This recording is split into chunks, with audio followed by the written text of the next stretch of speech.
compañeras, porque necesitamos estar muy formadas para los embates que se nos vienen.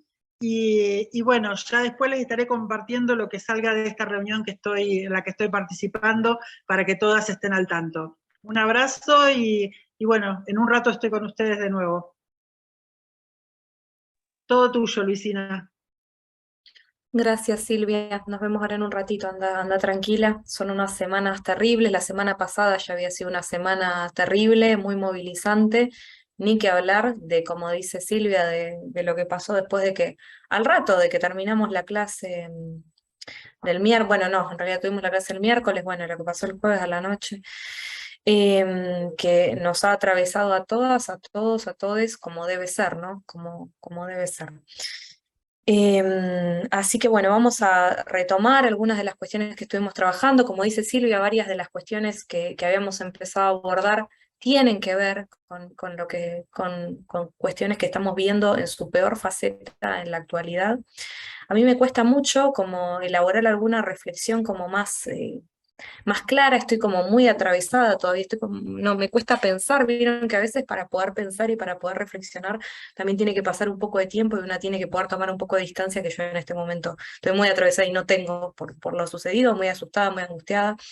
Pero bueno, creo que saludo también que volvamos a tener este espacio y que espero que entre todas también al final podamos hacer algún momento de intercambio para entre todas ir pudiendo pensar. Como decía Silvia, es importantísimo en este contexto también tener herramientas de discusión en un momento donde la discusión parece imposible, porque también es cierto que hay un límite donde ya el odio enceguece e inhabilita cualquier posibilidad de diálogo, y bueno, eso es muy preocupante también, ¿no? Indudablemente. Pero bueno, vamos a continuar un poquito con lo que habíamos dejado pendiente la semana pasada y vamos a ir retomando estas cuestiones, ¿no? También me interesa que pensemos al final, porque he escuchado, lo conversábamos un poquito con Julieta al comienzo antes, ahora cuando estábamos por arrancar, también la cantidad de discursos de odio y el desprecio por la vida, ¿no? También por parte de muchas personas, ¿no? Que se ha escuchado comentarios espantosos que seguramente han escuchado ustedes también, a propósito del intento de atentado y un montón de comentarios muy nefastos, muy antidemocráticos. Y bueno, vamos a pensar un poco eso, ¿no? También, como cuál es el límite y... ¿Y por qué pareciera entonces que hay vidas, que hay cuerpos, como diría Butler, qué vidas pueden ser vividas, qué vidas no? Vamos a ver un poco de eso, pero como les digo, me cuesta un poco pensarlo, así que voy a agradecer que al final podamos ir compartiendo entre todas, porque bueno, estoy, como les decía, y sensibilizada y atravesada mucho por esto, que como ustedes también, seguramente. Y bueno, en esos casos no nos queda más tampoco que colectivamente ir pudiendo encontrar espacios de encuentro, como fue el viernes la movilización, pero bueno, también, digamos, en estos espacios ir pudiendo compartir. Hago un mini paréntesis para recordar lo que trabajamos la semana pasada. Yo me quedé muy contenta también el encuentro pasado de poder compartir con ustedes desde este espacio, que la verdad me siento muy cómoda, estoy muy agradecida de estas invitaciones y siempre me quedo pensando muchísimo también. Y bueno, la semana pasada me entusiasmé y como les dije fui más lento de lo que, ¿se acuerdan que les dije? Me faltó un montón. Así que hoy vamos a tener que trabajar un poco más de feminismos indígenas y feminismos comunitarios, con esto que estábamos trabajando de la articulación con colonialidad, y después voy a avanzar a presentar el tema de justicia social feminista, que era lo que teníamos, digamos, para el encuentro de hoy. Es decir, que el encuentro de hoy nos va a tomar también parte del módulo anterior, porque me parece que amerita y era su interés principal también, ¿no? Esto de feminismos indígenas. Como decía Silvia, problematizar y pensar la colonialidad y las persistencias de la colonización y de cómo se produce vulneración, odio, rechazo hacia ciertos cuerpos, hacia ciertos sujetos, tiene mucho que ver con esto, con estructuras que son bien antiguas. ¿Se acuerdan que les comenté la clase pasada de lo que había pasado con Bartolina Sisa, con Gregoria Pasa? ¿Se acuerdan? Con Micaela Bastidas. Les conté que incluso en el caso de Micaela Bastidas habían proscripto su apellido hasta la cuarta generación. ¿Se acuerdan de esto? Y bueno, vamos viendo cómo también hay algo en este sentido de atacar o de encarnizarse, ¿no? De esta forma, ¿se acuerdan que hablábamos de también de mostrar esos castigos de forma pública, de exhibir como para intentar disciplinar de una forma, de las formas más horribles, ¿no? Pero bueno, ¿cómo se produce esto que podemos decir que es verdaderamente una hazaña, un ensañamiento contra los cuerpos de mujeres, y no de cualquier mujer, como decimos, de mujeres que ocupan espacios políticos, mujeres que defienden intereses de sectores que son oprimidos, que son vulnerados, y bueno, cómo eso a la colonialidad, acuérdense esto, ¿no? Que la colonialidad era distinto de la colonización. La colonización es la estructura formal, ¿no? Cuando se es formalmente una colonia, pasa en el caso de Francia, por ejemplo, que sigue teniendo colonias hoy en el siglo XXI, ¿no? En distintos lugares del mundo tiene algunas colonias. Argentina ya no es una colonia, pero seguimos igual sujetos a formas del poder que son coloniales, y a eso le llamamos la colonialidad, a las formas en las que subsisten modelos de la colonización. Y que, como les decía, de acá también data esta hazaña contra las mujeres que se alzan, ¿no? En los casos de las primeras revolucionarias, de las primeras independentistas, hemos visto mujeres que se alzaban en armas, ¿no? En las luchas para expulsar a los españoles. Y bueno, ya a la actualidad lo seguimos viendo en las persistencias, en lo que sucede, como decíamos, habíamos hablado un poquito de Milagros Sala, bueno, lo de la semana pasada lo que había sucedido con Cristina, ni que hablar, no nos podíamos imaginar, nadie podía imaginar lo que podía llegar a suceder como lo que pasó la noche del jueves pasado, ¿no? Como un caso extremo. Dice Claudia, exactamente, tenemos las Islas Malvinas todavía colonizadas. Bueno, Islas Malvinas sí sería colonización en el sentido pleno de la palabra, ¿no? Porque depende, es un territorio que está muy distante, o sea, alejadísimo de Inglaterra, y que, sin embargo, depende política y económicamente de Inglaterra. Exactamente. Y ahí vemos entonces que, así como hay colonialidad y persistencia, también hay colonialismo todavía del tradicional, ¿no? Exactamente. Sí, muy bien este comentario, porque la verdad es que no lo había mencionado yo tampoco y me parece muy pertinente. Así que gracias, Claudia, por hacer esta intervención también. Bueno, voy a compartirles un poquito. Quería también que viéramos algo de Domitila Barrios. Creo que la vieron en la escuela pasada, ¿no? Con Rosario Gómez Moya. ¿Vieron video de Domitila hablando o no vieron video el año pasado? No. Bueno, entonces yo después, ahora en un rato, les voy a pasar un fragmento de ella que me parece también muy, muy interesante para pensar. Una mujer, una referente boliviana, ¿sí? Una militante que fue secretaria, sindicalista también, fue secretaria de lo que se llamaba el Comité de Amas de Casa, de las esposas de los mineros que trabajaban también en las minas en Bolivia. Bueno, voy a retomar, les voy a compartir pantalla de nuevo y voy a pasar. Así cerramos en este encuentro con lo que me interesa, que es terminar lo de feminismos comunitarios e indígenas y poder pasar al tema de justicia social feminista, que implica pensar una justicia social en clave feminista.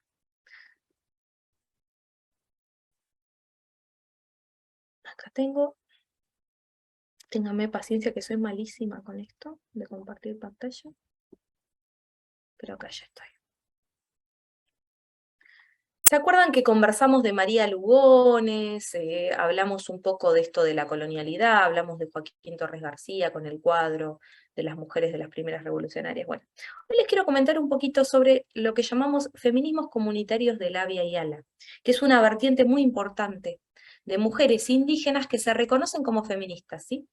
Porque también está acá todo un tema en torno a mujeres indígenas que se nombran feministas y otras que no, aunque tengan prácticas que pueden ser pensadas como feministas, quizás algunas no se nombran como feministas. Bueno, el caso de los feminismos comunitarios de Abya Yala, sí, adoptan esta dominación, que yo creo que es importante, digamos, también el nombrarse. ¿Se acuerdan que lo veíamos también en el texto de Bell Hooks, el poder enunciarse o pronunciarse como feminista, siempre pensándolo en esta idea de que el feminismo lo que busca es una igualdad entre sexos o entre géneros, que está en contra de cualquier discriminación que tenga por razón el sexo o el género de otras personas. No se trata de reemplazar varones por mujeres en el poder, ni de mantener formas desiguales, como dicen algunas personas, no es un machismo a la inversa. Para esto vuelvo a referir ese texto de Bell Hooks, el feminismo es para todo el mundo. Lo que se plantea es justamente un compromiso por la búsqueda de sociedades más democráticas, ¿sí? Acá leo también, Mariela, sí, lo que decís totalmente, lo de las Islas Malvinas. Y bueno, también aprovecho para mencionar que también hubo muchas mujeres que estuvieron en las Islas Malvinas y que ahora hace poquito que se está reconociendo también la participación de mujeres en la Guerra de Malvinas, ¿sí? También un comentario para tener también presente, que las mujeres hemos estado también involucradas y sosteniendo y defendiendo nuestra soberanía desde, como veíamos, desde tiempos del virreinato hasta hoy, ¿no? Bueno, estos feminismos comunitarios que yo les quería presentar para que ustedes puedan buscar, para que ustedes puedan después ampliar un poco más, son corrientes que no vienen del ámbito de las universidades, ¿no? Sino que vienen de los propios grupos de mujeres indígenas organizadas en sus territorios, en sus comunidades, que lo que hacen es visibilizar desigualdades, situaciones de violencia de género, de opresión, por parte de los varones de los varones de esos grupos indígenas, ¿no? Ahora vamos a problematizar un poquito igual esto, porque no quiere decir que por visibilizar situaciones de violencia no compartan igual intereses en otros sentidos con sus compañeros varones junto a los cuales luchan frente al extractivismo, frente al colonialismo, etc. Muchas de estas mujeres, de los feminismos comunitarios de la Via Yala, son mujeres que defienden lo que llaman los territorios ancestrales. Y territorio lo desarrollan en un doble sentido. ¿Es el territorio como lo entendemos? El territorio, nuestro asiento, lo que decíamos del suelo de Kush, a eso le llaman el territorio tierra. Pero también dicen, hay otro territorio, que es el primer territorio que tenemos todas las personas, que es nuestro cuerpo. Entonces ellas quieren defender el derecho sobre sus propios cuerpos. ¿Qué es lo que plantean estas mujeres?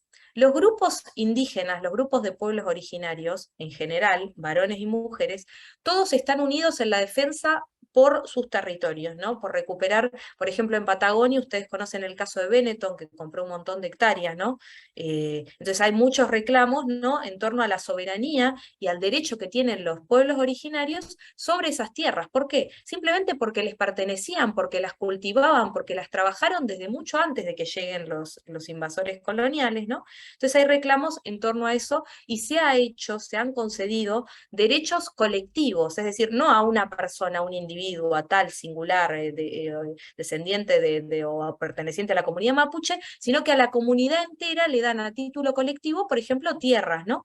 Que es algo justo porque es reparar una injusticia histórica que tiene que ver con el saqueo. Eran personas que habitaban acá estos territorios y que fueron expulsadas y privadas de sus viviendas, de sus campos, bueno, etc. ¿Se acuerdan que les conté también lo de la muralla criolla la semana pasada y les recomendé ese documental, donde ahí se ve muy bien las cartas que enviaban los caciques cuando avanzaba la frontera, esta barrera, esta zanja que hicieron, ¿no?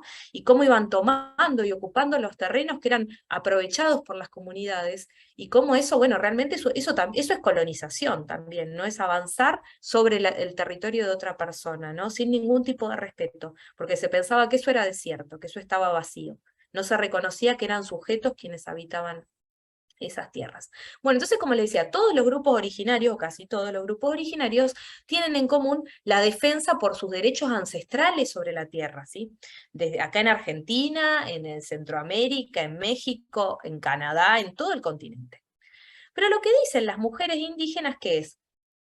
Nuestros varones, nuestros compañeros, los varones originarios, defienden con mucha justeza y con mucho fervor el derecho a nuestros territorios ancestrales, y no se dan cuenta que muchas niñas indígenas, muchas niñas originarias están siendo violadas, que muchas mujeres están siendo también abusadas sexualmente. Entonces, hay otro territorio, dicen ellas, que es el del cuerpo, que también queremos que nuestros compañeros defiendan, sí, que luchen. Por eso hablan de territorio tierra, como les decía, de la defensa de los territorios en el sentido más tradicional, pero también del territorio cuerpo. La primera propiedad que tenemos es nuestro cuerpo, ¿no? Es el derecho a poder decidir.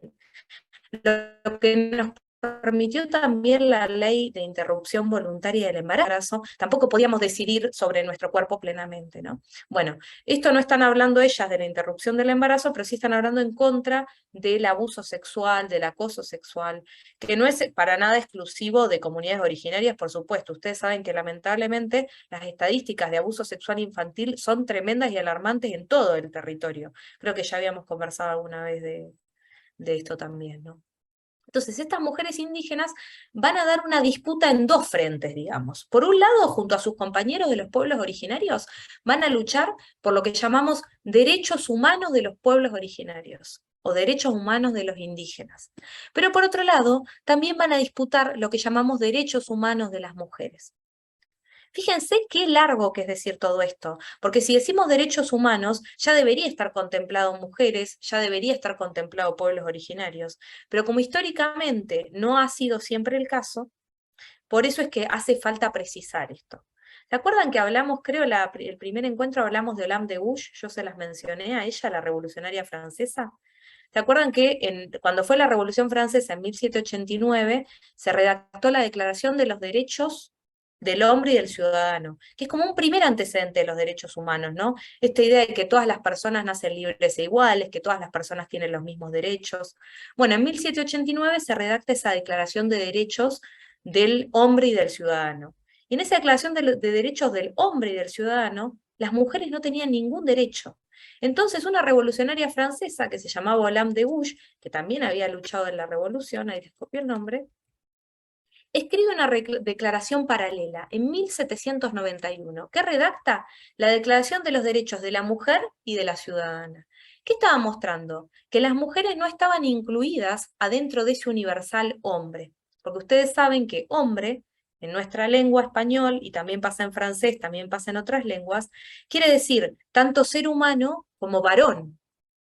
Tiene esa doble significación, ¿no? Tanto ser humano como varón. Y aprovechándose de esa doble significación, los revolucionarios franceses en realidad habían redactado la Declaración de los Derechos de los varones y de los ciudadanos, no de los hombres en el sentido de seres humanos, ¿se entiende a lo que quiero apuntar? Entonces, por eso es que también en la actualidad se habla de derechos humanos de las mujeres, para precisar que hay vulneraciones y opresiones históricas, y lo mismo sucede en el caso de los pueblos originarios.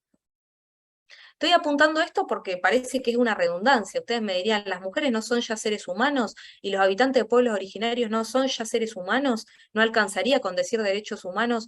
Bueno, sí, pero como históricamente han sido discriminados, vulnerados en sus derechos, es que se establecen estas denominaciones. Así son los nombres de esas áreas dentro de lo que es el derecho internacional. Derechos humanos de las mujeres y derechos humanos de pueblos originarios. Entonces, como les digo, las mujeres indígenas están dando una doble disputa. En tanto que indígenas, en tanto que habitantes originarias o descendientes de pueblos originarios, dan una disputa contra el imperialismo, contra el racismo, contra el colonialismo, pero en tanto que mujeres también tienen problemas específicos en sus comunidades, como les comentaba, el acoso sexual, la violación, la explotación del trabajo doméstico, etcétera, etcétera. Entre otras cosas que también compartimos las mujeres en general. Por eso acá les comparto una cita de una antropóloga mexicana, muy interesante, Hernández Castillo.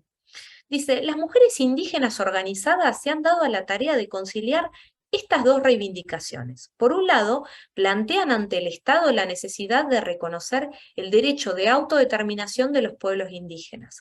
Por el otro, dan una lucha dentro de sus propias comunidades y organizaciones por replantear críticamente sus propios sistemas normativos. Es un doble frente de disputa que tienen, ¿no? En tanto entonces que mujeres originarias, el problema, por ejemplo, autodeterminación de los pueblos indígenas, por ejemplo, el derecho a tener tierras, ¿no? Al acceso a la tierra.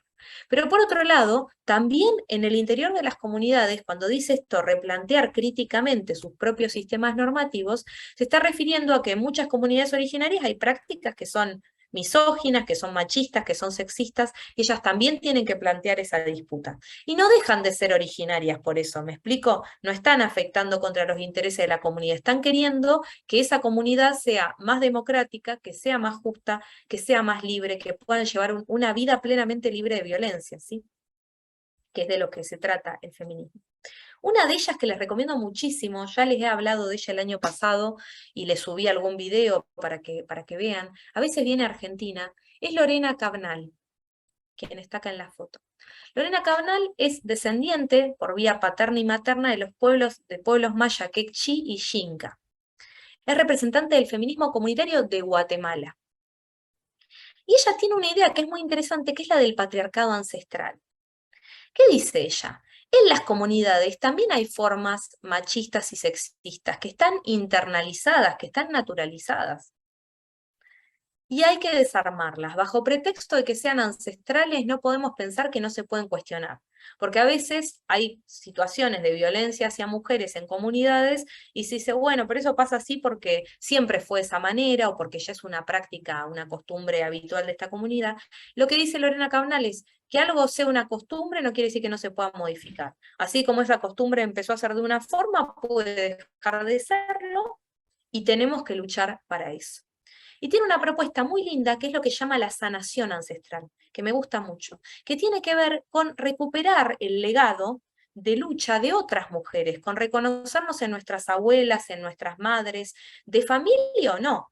Tiene que ver también con establecer, por ejemplo, vínculos con las mujeres que vimos la clase pasada, con Bartolina Sisa, con Juana Zurduy, con Gregoria Pasa. Ya sé que estoy hablando en una memoria muy larga, pero tiene que ver con las mujeres ir construyendo nuestras referentas del pasado al presente, por supuesto, Milagros, Sala, Cristina, con ir encontrando identificaciones, ir diciendo, a las mujeres nos han querido siempre sumisas, nos han querido siempre encerradas, nos han querido siempre calladas, pero hay un montón de mujeres que históricamente se han revelado madres y abuelas de Plaza de Mayo, las combatientes que estuvieron en Malvinas de las que hablábamos totalmente invisibilizadas hasta hace poco tiempo, etcétera, etcétera. Tiene que ver con eso, con cómo vamos construyendo una idea más, voy a usar una palabra que fue muy cuestionada, pero que ustedes me van a permitir porque se va a entender, de empoderamiento.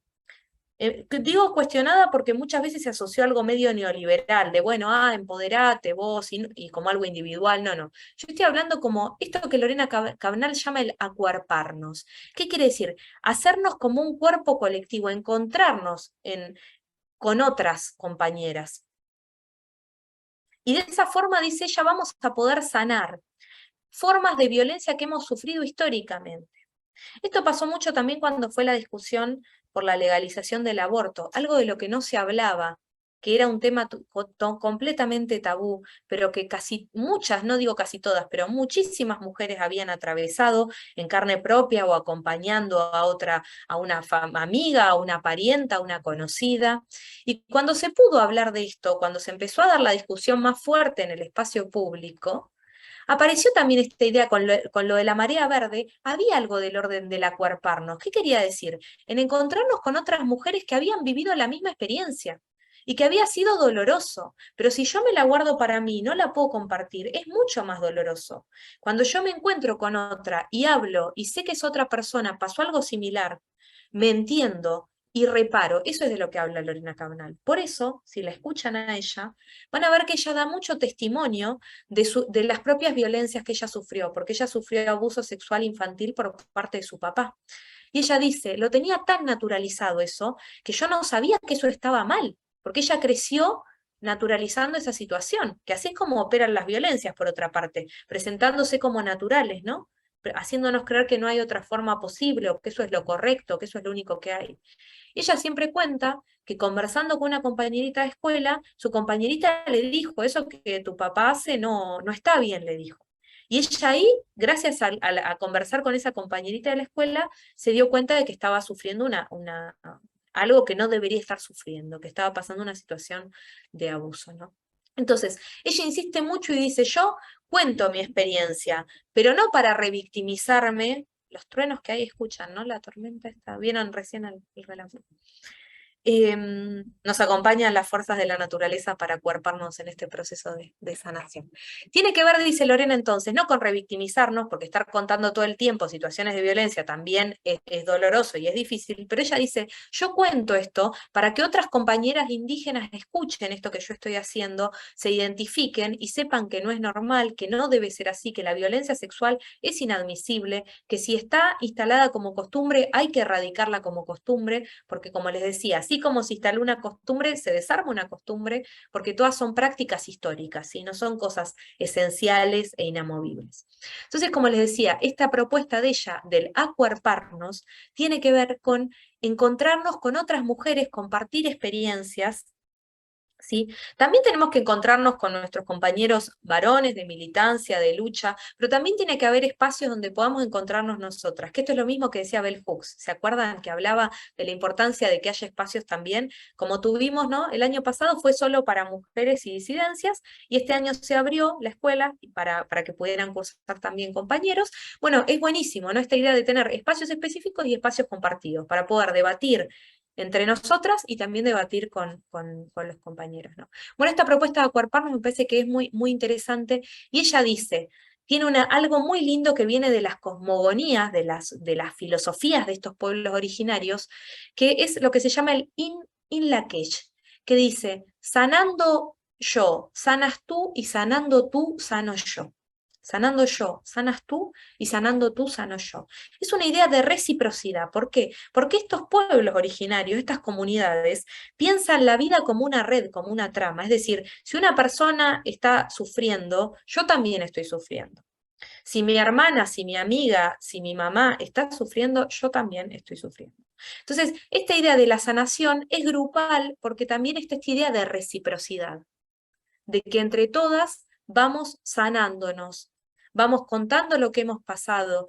A veces tenemos que hablar del dolor y de lo que ha producido dolor. ¿Para quedarnos ahí? No, de ninguna forma, para sanarlo. Ella insiste mucho en eso. No es un feminismo de víctimas, quiero decir, en el sentido de que nos quedamos llorando, no, no. Pero sanar es un paso necesario. ¿Es un paso necesario para qué? Para estar bien. Y ella dice, ¿qué tenemos que buscar? Bueno, poder tener vidas libres, vidas dignas. También esto va a sonar mal porque lamentablemente de esta palabra se han apropiado sectores muy nefastos, pero también tenemos que poder ser felices y que poder estar contentas y que vivir bien, ¿no? No se trata solo de que sobrevivamos las mujeres, de que podamos vivir bien, dice Lorena. Y eso lo logramos al acuerparnos. También habla mucho del recuperar el contacto con la naturaleza, con las plantas. Después les voy a dejar algún video para que vean de ella, de cómo en ese contacto con lo natural, que también el colonialismo nos separó de la naturaleza, ¿no? Sucede esto de que en el capitalismo y en el colonialismo, la naturaleza, ¿qué se volvió? Materia prima, algo que yo puedo tomar, un agua que puedo extraer, una montaña que puedo explotar, un bosque que puedo talar. Ningún pueblo originario tenía esa forma de vínculo con la naturaleza. Y fíjense que de hecho es terrible, ¿no? Bueno, en Argentina tenemos ahí varias discusiones en torno a esto, pero bueno, es cierto que el modelo que estamos llevando, que el capitalismo lleva una forma no sustentable de vivir en el medio ambiente, y bueno, estos pueblos en cambio proponen otras alternativas, ¿sí? Y les quería comentar también lo otro, esto de la complementariedad andina. Ella cuestiona también la heteronormatividad, dice también que muchas comunidades originarias hoy en día son muy intolerantes hacia las disidencias sexogenéricas, hacia personas gays, personas lesbianas, y dice eso también hay que transformarlo, ¿no?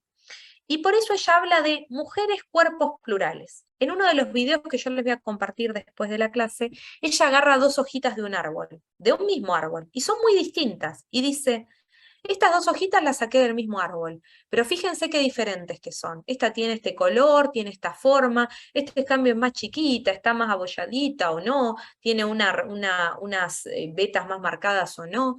Y ella dice, así pasa con nuestros cuerpos y así somos las personas también.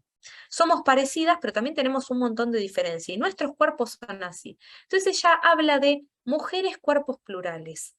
Es decir, no solo mujeres, también personas que se identifiquen como mujeres o varones homosexuales, también entran para ella dentro de esta misma propuesta, ¿sí? De esta defensa, que me parece bien interesante también. Es muy hermoso escucharla, Lorena. Y esta idea de la sanación ancestral realmente es muy linda. Esto que les digo, de poder encontrarnos, compartir experiencias con otras compañeras y poder sanarnos entre todas, ¿sí? Y hay algo muy importante también, lo último que voy a decir de esto de la sanación, que tiene que ver con algo muy reparatorio, muy restauratorio que se produce cuando nos damos cuenta que las cosas que hemos vivido no las vivimos porque fuimos tontas, porque no nos dimos cuenta, porque no pudimos, que justamente la violencia no tiene que ver con nosotras individualmente, sino que son violencias colectivas, ¿sí? Por ejemplo, una mujer que padece violencia de género, ¿no? Que dicen, ¿por qué no se va? ¿Por qué no lo deja? Si el esposo le pega, porque es tonta, porque no se da cuenta, porque está enceguecida. hacen recaer la responsabilidad en esa persona, en esa mujer, ¿no? Como si fuera un problema individual, ¿me explico? Como si fuera que ella quiere estar con ese tipo. Y no es así. Justamente la violencia de género, lo que pasa es que es un sistema, es una estructura, que nos socializamos en esa estructura y nos hace aprender. Si yo crecí y vi que mi papá le pegaba a mi mamá, que mi hermano también la maltrataba, yo crezco naturalizando eso y me parece natural que después me case con un varón y ese varón me maltrate. Son formas naturalizadas, pero como les digo, no tienen que ver con que nosotras tengamos responsabilidad sobre eso. Y eso es muy reparatorio, cuando una se da cuenta que no tuvo que una no es la responsable, quiero decir, de eso, sino que justamente eso es violencia, ¿no? Eso no quiere decir que no podamos salir de esas situaciones, que no podamos, o sea, sí somos también sujetas bien agentes, en el sentido de que podemos actuar y podemos transformar esas situaciones, pero con esto quiero decir no cargarnos de responsabilidad cuando no la tenemos en estos casos, ¿sí? Y tampoco culpabilizar a una compañera si no está pudiendo romper o no está pudiendo salir de una situación, entender, tener la paciencia. Ustedes habrán estudiado todo el tema del círculo de la violencia y si no lo han escuchado, recomiendo también ver esto, ¿no? Que también los vínculos violentos no son violentos todo el tiempo a las 24 horas y van empezando de a poco a producirse las violencias. Muchas veces una persona que se presenta como amorosa, como muy, muy buena, y de repente empiezan humillaciones, maltrato verbal, maltrato psicológico, después puede venir un golpe. Quiero decir que son como cadenas también que se van armando y no es que una persona, como les digo, no es algo que sucede un día para el otro, se va naturalizando y hay que entender también esos procesos y poder respetar y poder saber también cuáles son los buenos momentos para intervenir y para sacar a una compañera de una situación así. Pero bueno, me fui un poco para acceso a la justicia porque también es un tema importante, sentido de qué pasa cuando vemos una compañera que está pasando una situación de violencia, pero bueno, no es el eje de ahora, sí dice ella. Lorena está nucleada con un grupo estaba nucleada en realidad, pues fíjense qué significativo. A ella la expulsaron de la comunidad donde ella estaba, de la comunidad originaria, porque había defendido los intereses de niñas que eran violadas, por ejemplo, ¿no? Entonces la expulsaron de su comunidad, por feminista, diríamos, ¿no? Le dijeron, bueno, vos con esa reivindicación a otra parte. Entonces ella va viajando, tiene una hijita, va viajando también y recorriendo con este llamado, digamos, al acuerparnos y al ir construyendo redes entre mujeres. Ella está formada parte de esto, ¿no? De la Asociación de Mujeres Indígenas de Santa María Jalapán, de Jalapa, que es acá esta imagen que les pongo acá de la montaña que está en el folleto, es esta región de Guatemala. Otra referenta importantísima que seguramente la vieron con Charo el año pasado es Berta Cáceres, ¿no? Les nombro así para que ustedes puedan buscar. A Berta, lamentablemente y brutalmente la asesinaron en el año 2016. Ella era militante, era feminista y líder indígena, para ver que no son incompatibles, que se puede ser indígena y feminista al mismo tiempo, no dar estas dos disputas, como hablábamos hace un rato. Era cofundadora del Consejo de Organizaciones Populares e Indígenas de Honduras, el llamado COPIN, y la asesinaron unos sicarios, ¿no? Porque ella luchaba contra la construcción de una represa en este río, en el río Hualcarque, en Honduras, que es un río que era sagrado para esa comunidad, para esa cultura, y se quería privatizar, y se quería comercializar. Y bueno, ella luchó contra eso, y por luchar contra esos intereses fue brutalmente asesinada, su familia perseguida. Ella el año anterior había recibido el premio Goldman para medioambientalistas, que es un reconocimiento importantísimo, y su asesinato fue realmente muy alarmante, en el sentido de que era una persona también con muchísimo activismo, con muchísimo reconocimiento a nivel internacional, pero vemos que cuando hay personas que tocan intereses de sectores donde se funden esa trenza de la dominación que hablábamos, ¿no? El machismo, el patriarcado, el colonialismo y el racismo y el capitalismo, cuando esas tres cosas se tocan, y bueno, es como que no hay límites, ¿no? Pareciera que no hay límites. Y eso avanza sobre la vida, ¿no? Sobre la vida de las personas. También lo que lamentablemente vimos que intentó y que felizmente no sucedió, pero que podría haber sucedido, ¿no? El jueves pasado a la noche. Es terrible realmente, ¿no? Estamos hablando de todos grupos de mujeres indígenas que se organizan por la defensa, entonces, como le decía, del territorio tierra y del territorio cuerpo, esos dos territorios. Nuestro suelo que habitamos el derecho a vivir en un ambiente digno, a vivir, a luchar contra empresas que arrasan y que destruyen los lugares donde viven estas comunidades, pero también el derecho sobre los cuerpos, como el primer territorio, como lo primero que habitamos nuestro cuerpo. Bueno, esto creo que ya algo les había comentado, esto de la idea de los entronques patriarcales, de no pensar, de no romantizar, porque a veces aparece esta idea de no, del género es algo... ¿Se acuerdan que hablamos de María Lugones la clase pasada? Y yo les decía que María Lugones tiene una tesis que es que el género empieza con la invasión colonial. Ella creía que antes de 1492 no había género. ¿Se acuerdan que vimos esto en la clase pasada? Bueno, todas estas feministas que estoy nombrando no piensan eso, piensan que sí había órdenes de género. Lo que pasa es que eran distintos a lo que pasó después de la colonia. Pero también en las comunidades originarias, en Abya Yala, parece que había formas de sexismo, de machismo, etc. Por eso van a denunciar lo que llaman ese entronque patriarcal. Un entronque es que se encontraron dos patriarcados. Un patriarcado que era el originario se anudó y se entroncó y se hizo más fuerte, como cuando dos árboles se entroncan y se unen y se hacen uno solo. Bueno, eso es lo que sucedió, dicen estas teóricas, con el patriarcado. El patriarcado de los pueblos originarios, que era de baja intensidad, dice Rita Segato, era menos cruento, se articuló con el patriarcado europeo, que era de alta intensidad. Esto de Rita Segato me interesa retomarlo.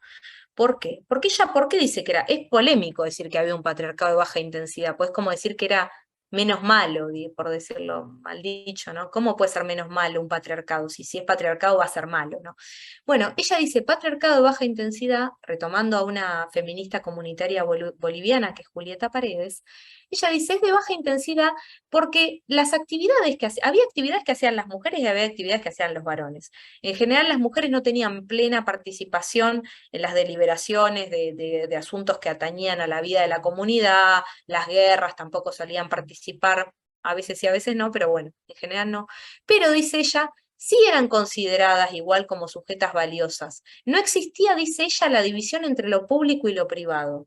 No existía esa división entre, que eso es muy europeo también, ¿no? La casa por un lado y el debate público por el otro.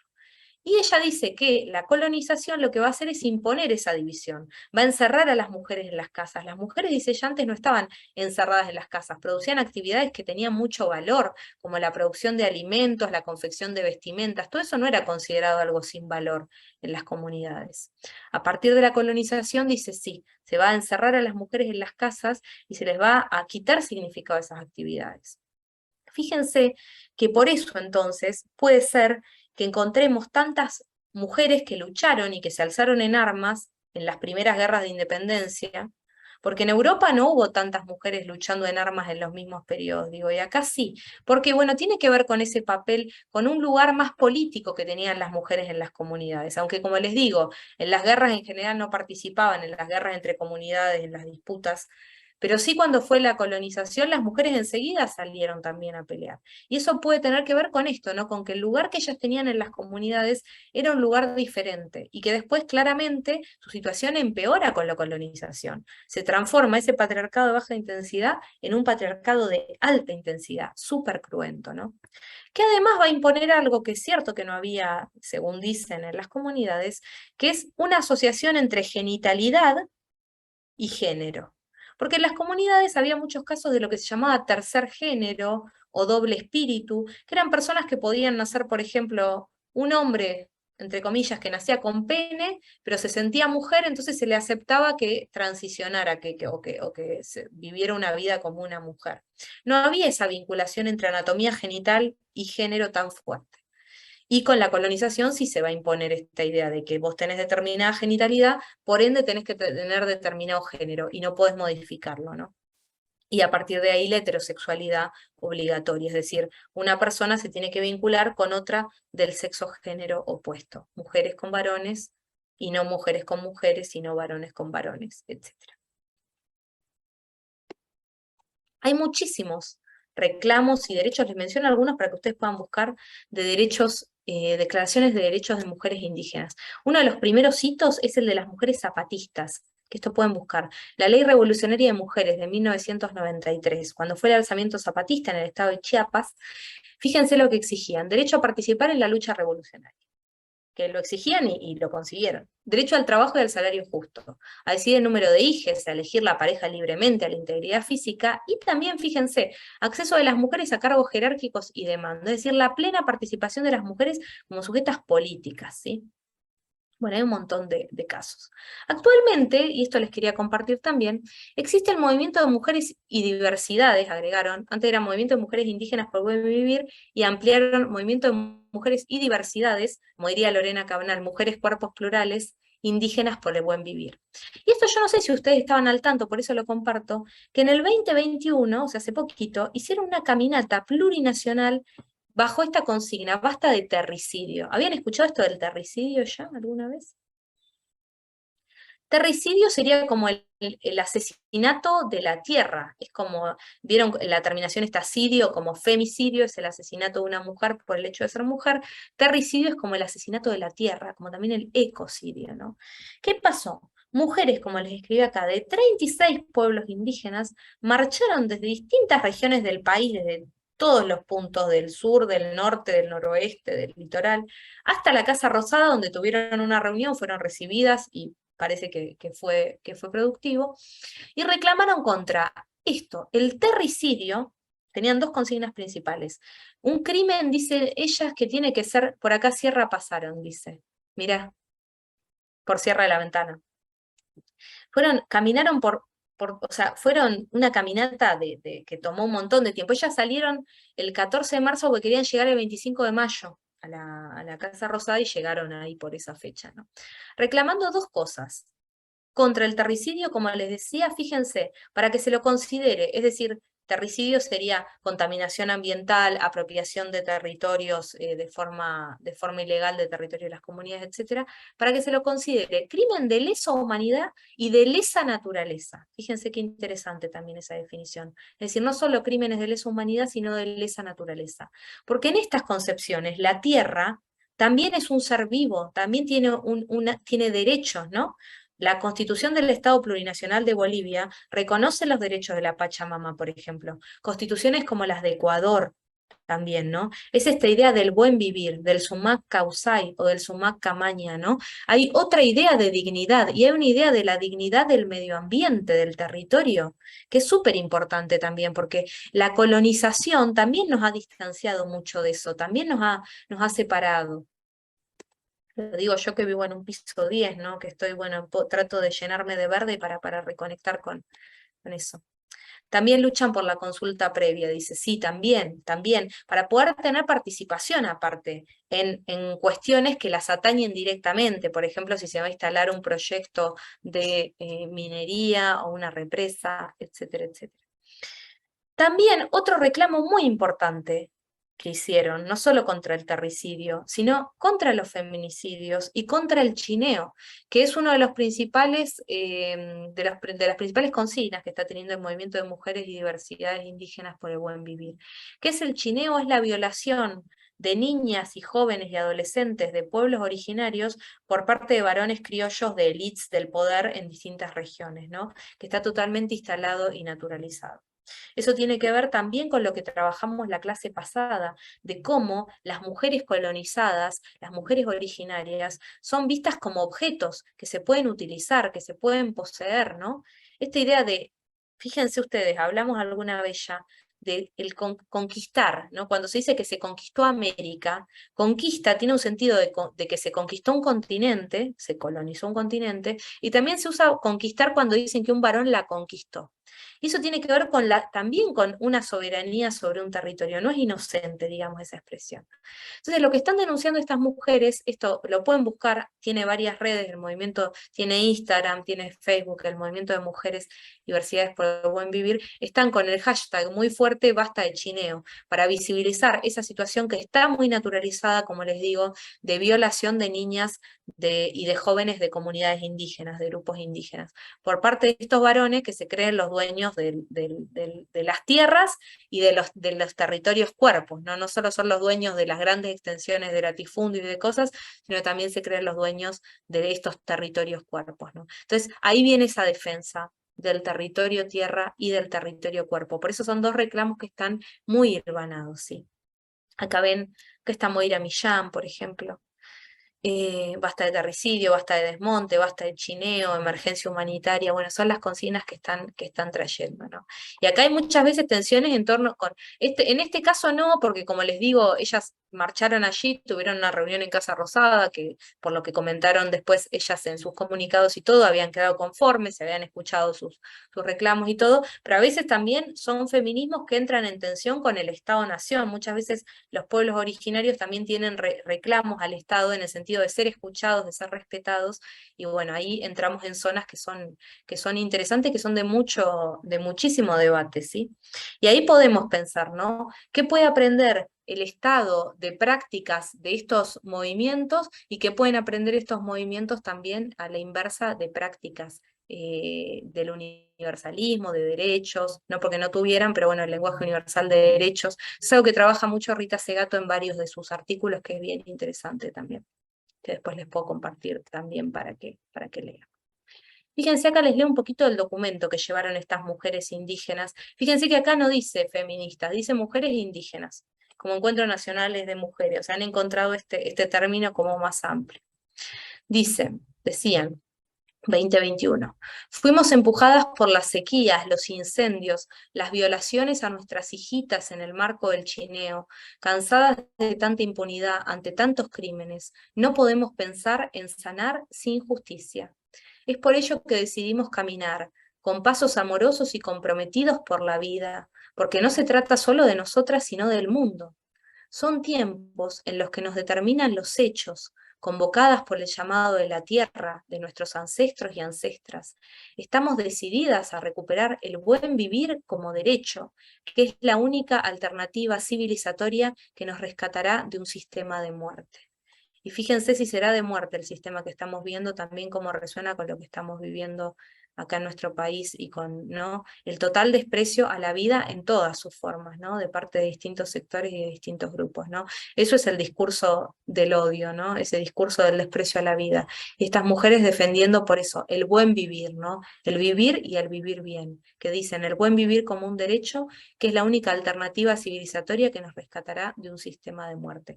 ¿Cuánto podríamos aprender, digo? ¿Cuánto, bueno, nosotras también, pero cuánto podrían aprender muchas personas de estas mujeres también, ¿no?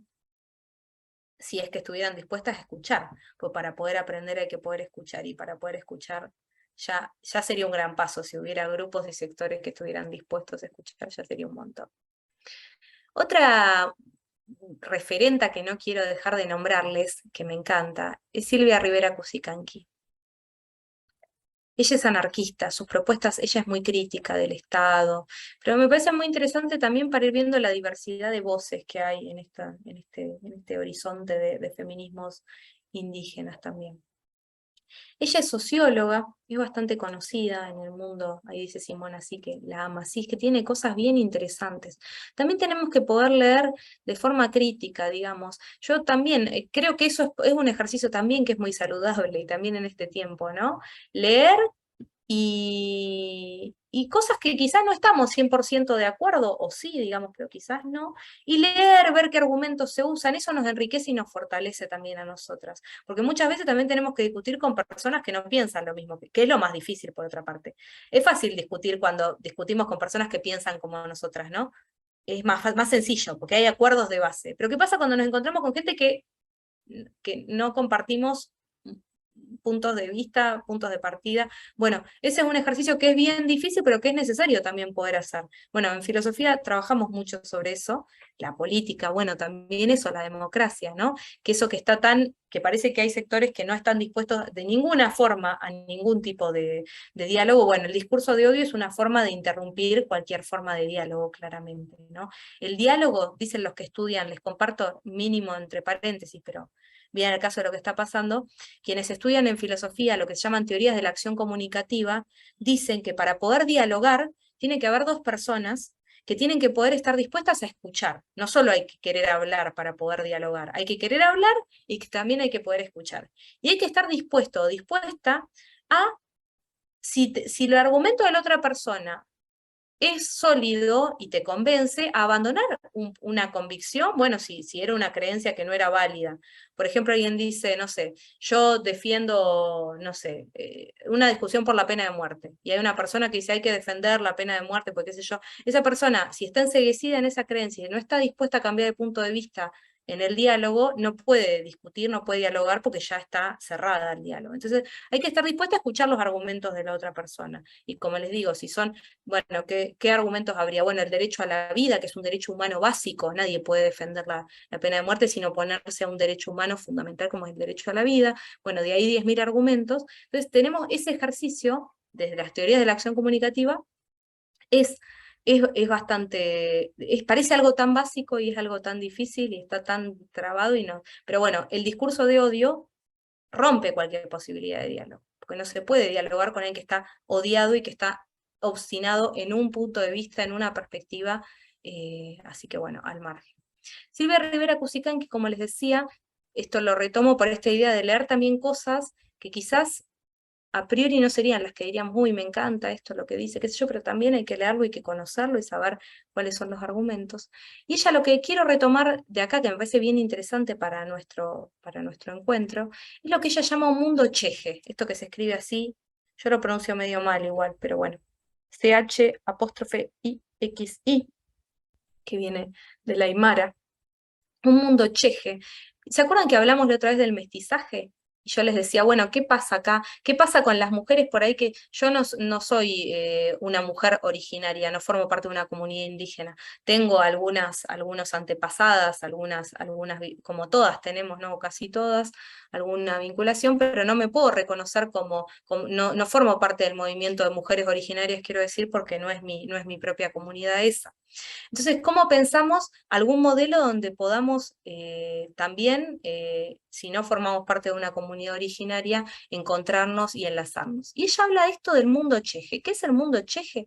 Ella dice que el mundo post-colonización, nuestro territorio, casi salvo algunas excepciones de algunas aldeas que quedaron muy por fuera de los vínculos coloniales, muy aisladas, en algún lugar muy recóndito, la colonización llegó a todos lados, tocó para mal en general, pero bueno, para un lado o para el otro, afectó los distintos territorios. Entonces, no podemos querer volver como a un mundo, no podemos querer hacer como si eso no hubiera pasado, quiere decir ella. Decir, ay, bueno, vamos a volver a las formas antiguas, o sea, podemos reivindicar formas más sustentables de vivir en el planeta, podemos alimentarnos de otras tradiciones, etcétera, siempre que no sean discriminatorias, pero vivimos un mundo que está muy atravesado por la colonización, por la colonialidad. Es decir, no podemos pretender que eso no pasó, pero tampoco podemos avalar eso. O sea, entonces, a eso ella le da este nombre de mundo cheje. Es un mundo que reconoce que hay tensiones, que hay identidades, por ejemplo, mestizas, o sea, grupos que son indígenas y grupos que son mestizos, pero como mestizo ha tenido una carga, como les digo, muy colonial, en el sentido de tender al blanqueamiento, de buscar eliminar los colores y tender a una homogeneidad. Ella usa esta palabra, ¿no? Del ocheje. Que el ocheje es una palabra que en aymara quiere decir como un gris jaspeado.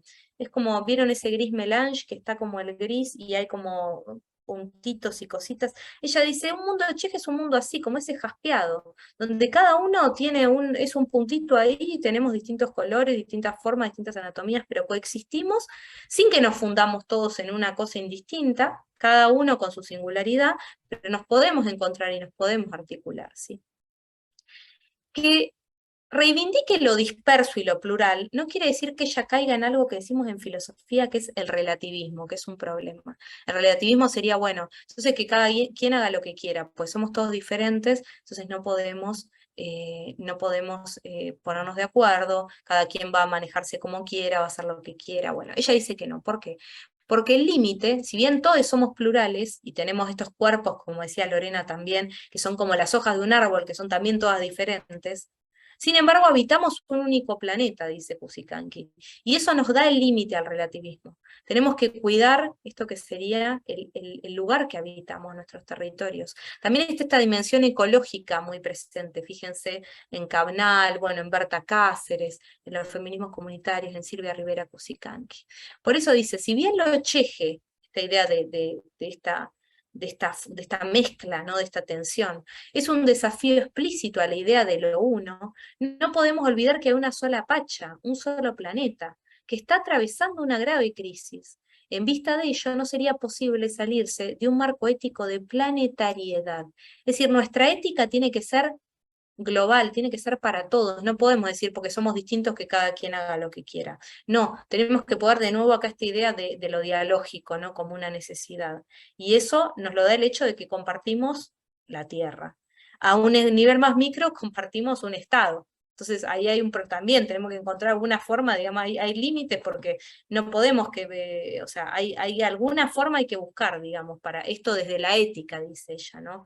La ética es la parte de la filosofía, o en general se usa esta palabra, que piensa, ¿no? ¿Qué es lo correcto, qué se debe hacer, qué es lo justo? Entonces, cuando pensamos, tenemos que ponernos de acuerdo en cosas. No podemos decir que es justo que alguien sufra pena de muerte o que alguien sea asesinado, o sea, hay límites. Más allá de que seamos todos diferentes y nuestros cuerpos sean diferentes, tenemos que encontrar pautas comunes para todos. Y eso es resolver lo que decimos en filosofía, ese problema del relativismo.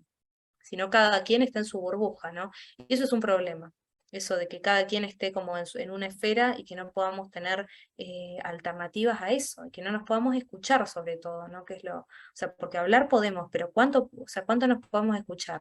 Por supuesto que hay límites, como decía, pues no se puede escuchar cualquier cosa. Cuando alguien quiebra esa base del diálogo democrático, en este sentido de cuando alguien habla desde el odio, cuando alguien no está dispuesto a escuchar, ahí no hay diálogo posible y no tiene que ver con la disposición de una.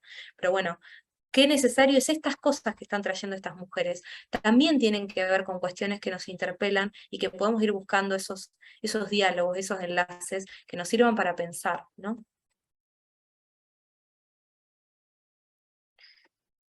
¿Cómo pensamos conjuntamente todas estas cosas que hemos visto? Yo ahora les quiero pasar un fragmentito de lo de Domitila, que ya sé que me decían que habían visto algo con Charo, pero yo quiero que la escuchen, ¿no? Porque ¿qué pasa entonces? Estas mujeres defienden sus derechos y sus intereses como mujeres, pero también como indígenas, también podríamos decir como argentinas, como habitantes de un territorio en el cual hay colonización, colonialidad. Colonización me refiero a las Islas Malvinas que mencionaba la compañera de forma muy pertinente recién. Hay también colonización, no solo colonialidad, están las dos cosas. Así que voy a dejar de compartirles acá para que pensemos esto. Y acá llegamos finalmente a esto que llamamos la interseccionalidad o la imbricación, que es cómo se articulan, porque nunca somos solo mujeres, ni solo indígenas, ni solo mestizas o chejes, siempre nuestras identidades están construidas en esa trama. Quiero que veamos un poquito, a ver si puedo pasarles de la intervención que hizo. Les contaba de Domitila Chúngara entonces, ¿no? Domitila murió en el año 2012, hace poco.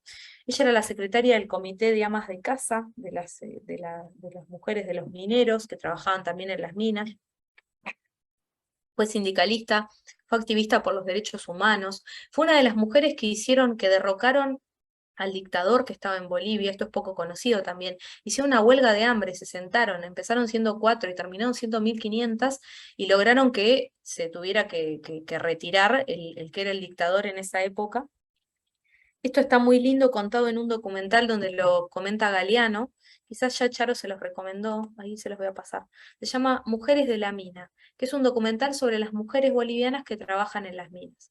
Fíjense que nos resulta raro pensar que las mujeres trabajan en la mina, pues el trabajo de minería es un trabajo que asociamos más generalmente a varones. Pero bueno, hay muchas mujeres que trabajan en las minas, y en Bolivia son muchísimas, y ahí todavía Galeano vivía, habla y recuerda un montón a Domitila y cómo dice eso, cómo fueron 4 mujeres pobres, indígenas, trabajadoras las que derrocaron a ese dictador, con esa huelga pacífica además, se sentaron y hicieron huelga de hambre. Yo lo que les quiero comentar, lo que les quiero compartir es un fragmentito, ¿no? De ese documental se los recomiendo mucho que lo miren, porque está buenísimo. Pero quiero que veamos ahora un fragmentito de la intervención que hace Domitila en una conferencia internacional, lo que se llamó la Conferencia Mundial de la Mujer, que se hizo en México en el año 1975, que se llamó como el Año de la Mujer, y que en la historia de los derechos humanos de las mujeres y de las convenciones internacionales es importantísimo. Se dice que la única mujer trabajadora que asistió a esa conferencia y de clases populares era Domitila. Todas las demás eran mujeres blancas, de clases altas, de organismos internacionales, qué sé yo. Y Domitila asiste porque ya era una sindicalista, una dirigente reconocida, y era secretaria, como les decía, del Comité de Ama de Casa, ahora ya va a decir siglo XX, del Distrito Minero. Y ella ahí habla, interviene en esa conferencia. ¿Se acuerdan que yo les contaba el caso de Sojourner Truth? No me acuerdo ahora, se me confunden las dos ediciones de la escuela. Me parece que fue en la edición anterior, el año pasado, que ella decía, ¿acaso no soy una mujer? Que habló también en una convención de derechos en Ohio a mediados del siglo XIX, y ella también pidió tomar la palabra y tuvo que pedir la palabra porque no se la daban, porque nadie esperaba que esa mujer negra que había sido esclava hablara. Algo similar pasa con el caso de Domitila. Y ella, su testimonio, de hecho, se llama Si me permiten hablar, lo pueden buscar, está el PDF. Fíjense, si me permiten hablar también, ¿no? Acá ni siquiera es poder ser escuchada, es que la dejen hablar para poder escuchar. Ahí me dice Alejandra el año pasado, gracias, sí, el año pasado. Estoy como, a veces se me confunden, tras que yo quedé post pandemia con los años todos trabados, todos confundidos en un único continuo. Y esto a veces se me confunde. Ahora les voy a mostrar lo que dijo esta mujer, Domitila Barrios de Chúngara, en esa conferencia internacional de la ONU frente a todas estas mujeres feministas blancas, burguesas, de los organismos internacionales, etcétera, etcétera. Cuando encuentre y cuando pueda, porque ya ven que me cuesta esto. A ver, acá tengo conferencia. No la pude descargar, así que les voy a compartir directo de YouTube.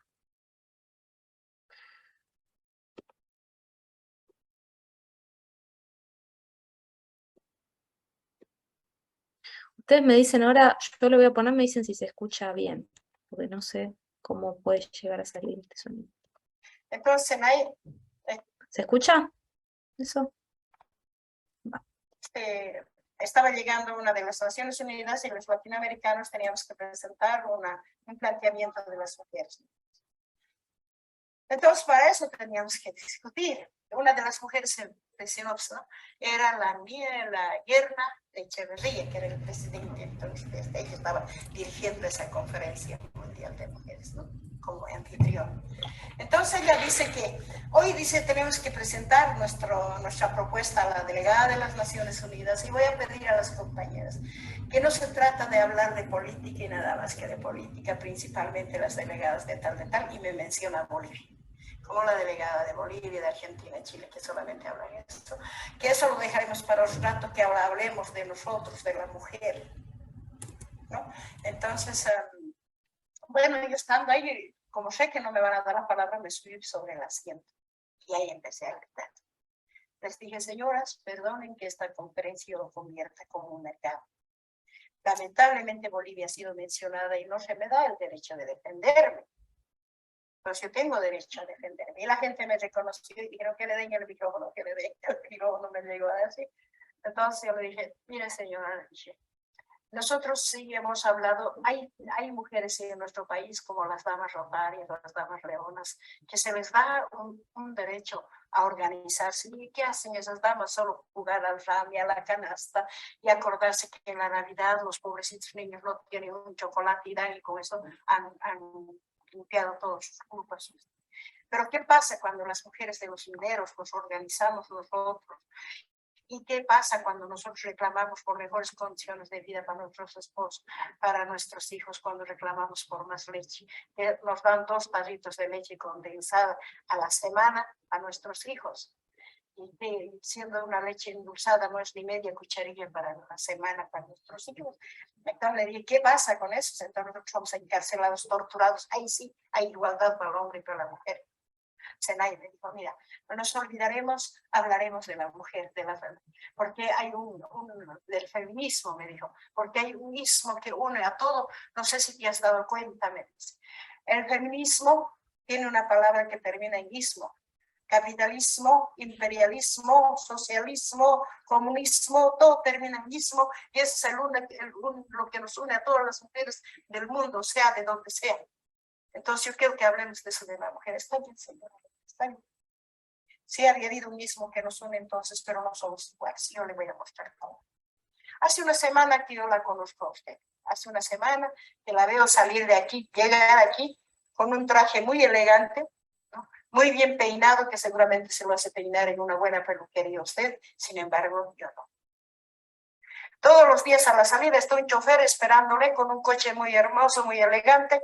Su chofer bien uniformado con sus guantes. Y sin embargo, señora, nosotros, los más de 30,000 amas de casa en las minas, no tenemos ni siquiera una carretilla para trasladarnos de un lado a otro, aunque estemos embarazados. Ahora, supongo que usted debe vivir en una hermosa mansión. En cambio, en las minas nosotros tenemos una pequeña vivienda que nos prestan hasta los 90 días. Cuando deja de trabajar, tenemos que desocupar. Ahora, señor, yo estoy seguro que usted nunca a su familia le ha servido a las 6 de la mañana el desayuno. En cambio, las mujeres en las minas, a las 4 de la mañana tenemos que levantarnos a cocinar la comida para el esposo para que entre a trabajar al dinero. Somos mujeres, somos femeninas, sí. Pues nos puede unir ese ismo, pero no somos iguales, señora. No somos iguales. Pues ahí se queda la mujer. Estaba ahí la diferencia. Bueno, ya lo habían visto, entonces. Hicimos un... que se me continúa ahí. Esto que dice Domitila, ¿no? Fíjense, aparte a la propia Betty Friedan se plantó Domitila y les decía lo mismo a todas estas. Y hay que animar, como ella dice, si me permiten hablar, vieron que dice, me paré encima de la silla y empecé, vieron que dice, como si estuviera en el mercado, quiere decir como si estuviera en un ambiente donde ella se maneja, que es el mercado, puede ser en Bolivia, en un lugar, y empezó a hablar ante estas mujeres del feminismo, representantes del feminismo internacional. Y fíjense lo que le dice la representante del feminismo internacional: Domitila, no hagas política, porque las representantes de Bolivia, de Argentina, de Chile, vienen a hablar de política, y acá vamos a hablar de la mujer. Fíjense por qué estoy trayendo este fragmento de Domitila, porque aparece esta idea como si el feminismo trabajara temas de la mujer disociados de la política, porque ciertamente hay algunos feminismos internacionales de ciertos entornos que son funcionales a estos intereses de la colonización y la colonialidad, que prefieren que haya cosas que no se hablen. Por ejemplo, estas desigualdades, ¿no? ¿Qué pasa? Ella dice, en varones y mujeres en Bolivia somos explotados como obreros, y mis compañeros varones también, y yo lo tengo que decir eso, ¿no? O que yo no tengo, usted viene toda linda, cambiadita, con un peinado de peluquería, un trajecito diferente cada mañana, y yo, las minas no tenemos que ponernos, nos levantamos a las 4 a hacer la comida, nos dan 2 latas de leche condensada, o sea, ¿qué está marcando? Y ahí termina diciendo, entonces, es verdad, tenemos cosas en común, pero también somos diferentes, dice Domitila, ¿no? Y esto que está planteando Domitila no es otra cosa que esto que decimos en el feminismo ahora que llamamos la interseccionalidad. Entonces me interesa traerlo por 2 cosas. Para que pensemos entonces que cuando decimos feminismo, lo mismo que estamos desde el año pasado, que hay una pluralidad de posiciones dentro de ese campo. Entonces tenemos que elegir nosotras qué feminismo, ¿no? Acá en la escuela, el año pasado trabajamos feminismos populares, ¿no? Dijimos, bueno, vamos a comprometernos con una definición desde los feminismos populares. Los feminismos comunitarios e indígenas también son feminismos populares, feminismos desde las bases, no feminismos de unas élites, ¿no? Que dicen, vamos a hablar de la mujer y no hablemos por ejemplo, de desigualdad laboral. Porque en la primera parte de esta entrevista, que la pueden ver, ahora les paso el enlace, está Domitila comentando justamente eso, que se hablaba mucho, dice, se hablaba de lesbianismo, se hablaba de acoso y estaba todo bien, dice, todas las mujeres, ninguna tenía problema. Pero cuando ella quiso hablar de ¿qué? De explotación, de trabajo no pago, de la situación que se vivía en las minas, eso le dijeron, eso no es un problema de las mujeres, ¿no? Porque ese no es el ismo que nos interesa a nosotras, ¿no? Le dicen explicándole aparte, ¿no? Con qué soberbia. Eso es muy genial, como ella dice, bueno, sí, como, ¿no? Como no era ninguna boba, Domitila estaba para darles cátedra a todas las que estaban ahí, y se me explicó esto, dice, se puso a explicarle, ¿no? Que el feminismo, que el socialismo, que el comunismo, como que si quería ir a hablar de derechos laborales, entonces que se fuera al socialismo, no que hable en el feminismo de eso. Acá leo lo que dice María Julia, nos puede unir ese ismo, pero no somos iguales. Exactamente. Entonces podemos tener unión e intereses comunes, pero no somos iguales. Hay diferencias. Entonces lo que me interesa es que nosotras pensemos qué feminismo recoge esas diferencias que sí nos interesa a nosotras poner de relieve, ¿no? Para pensar también nuestra propia posición, nuestro propio compromiso. ¿Qué tipo de feminismo queremos construir?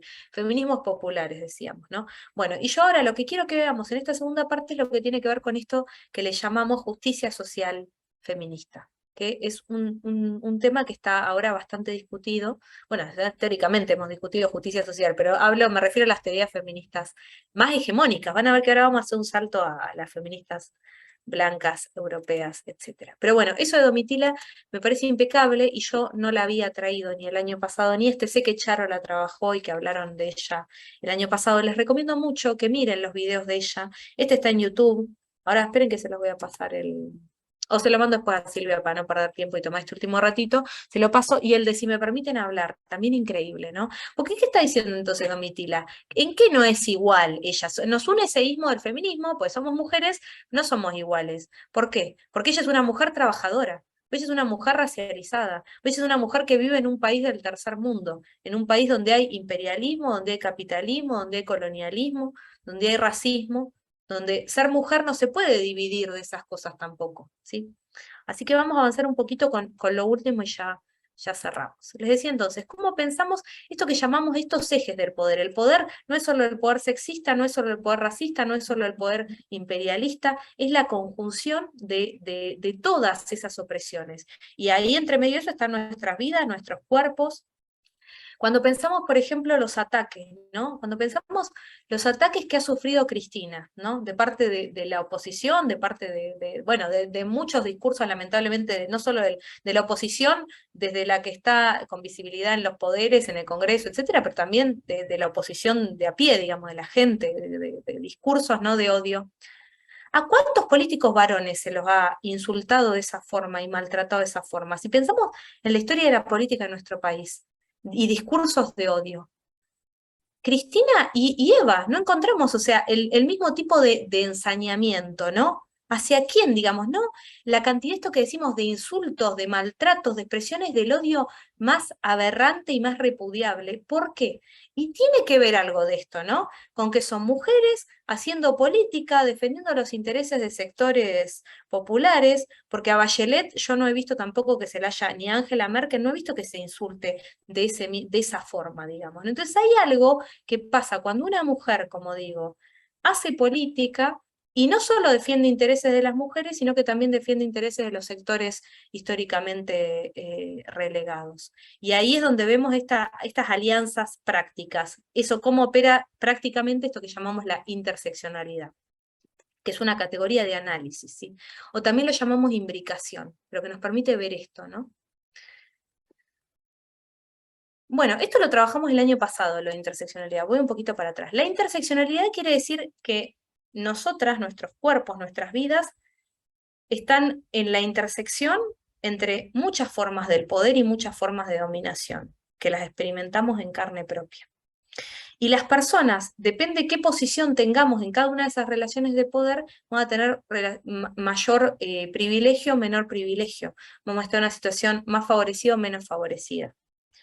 Yo estoy segura de que si Cristina fuera un varón, no sería lo mismo, o sea, que no sería lo mismo, que hay algo inherente, hay un sexismo en lo que se expresa, unido a un fascismo, unido a un antiperonismo, unido a una cosa de elites, o sea, una cuestión de clase también, pero hay algo también, o sea, como digo, en el ser mujer, en todas esas cosas, en toda esa conjunción, que tiene que ver con la posición que ella ocupa en cada una de esas relaciones, ¿no? Entonces, esto tiene que ver con esto que llamamos interseccionalidad o imbricación, con que vivimos nuestras vidas en la combinación en todos esos factores, en todas esas redes. Por eso, como les digo, si fuera mujer, pero defendiera intereses de las grandes corporaciones transnacionales, tampoco sucedería lo mismo posiblemente, porque se daría otro anudamiento, ¿me explico? Entonces, está ahí es donde vemos en estos casos cómo actúa perfectamente la interseccionalidad. Pero a veces, cuando a Betty, vamos al caso de nuevo de la Conferencia de México, la feminista esa de la ONU que le dice a Domitila, le dice, acá estamos en el ismo de feminismo, y vos acotate al ismo de feminismo, y habla en tanto que mujer, y nada más, y no metas política, como tampoco como si igual hablar de la mujer no fuera también político, pero bueno, le quiere decir, no me hables ni de desigualdades laborales, ni de imperialismo, pues para eso tenés otras conferencias. ¿Qué es lo que se está planteando? Es como si hubiera que dividir y decir, bueno, esto, acá soy mujer, acá voy a ser trabajadora, acá voy a ser mujer de pueblo originario, acá voy a ser feminista voy a ser del tercer mundo, y nuestra identidad está en ese anudamiento, no lo podemos separar. O sea, el feminismo tampoco es que, aunque se quede en ese ismo de feminismo, tampoco nunca puede hacer abstracción de las otras relaciones. Por eso les traje una cita de Audre Lorde, que me gusta mucho, que es una feminista negra lesbiana de Estados Unidos. Y fíjense, esto me parece me conmueve mucho como lo dice ella, porque me parece que viene al caso para lo que estamos pensando también nosotras. Decía, pues falleció.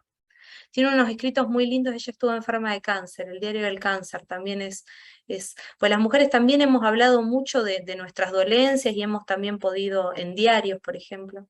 Es muy lindo también ese texto, muy, muy conmovedor.